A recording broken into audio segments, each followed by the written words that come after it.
अहिल्यानगर जिल्ह्यात अवैध दारू, जुगार आणि मावा विक्री विरोधात स्थानिक गुन्हे शाखेनं मोठी कारवाई करत जामखेड, सुपा, MIDC आणि तोफखाना पोलीस ठाण्यांच्या हद्दीतील 10 ठिकाणी छापे टाकले। या कारवाईत 10 गुन्हे दाखल करण्यात आले असून 2,97,260 रुपयांचा मुद्देमाल जप्त करण्यात आला आहे।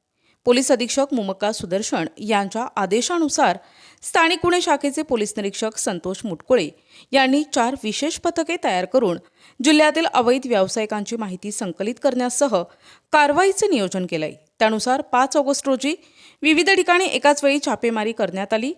कारवाई दरम्यान अवैध दारू विक्री प्रकरणी 8 गुन्हे दाखल करण्यात आले असून 1,86,270 रुपयांचा मुद्देमाल जप्त करण्यात आलाय। यामध्ये जामखेड येथे 2, सुपा येथे 2, MIDC येथे 3 आणि तोफखाना येथे एका गुन्ह्याची नोंद झाली आहे।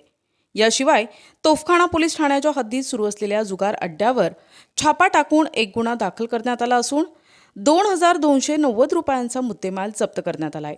तसेच जामखेड येथे अवैध मावा आणि सुगंधी तंबाखू विक्री विरोधात करण्यात आलेल्या कारवाईत एक गुन्हा दाखल करून 1,08,700 रुपयांचा मुद्देमाल जप्त करण्यात आला आहे।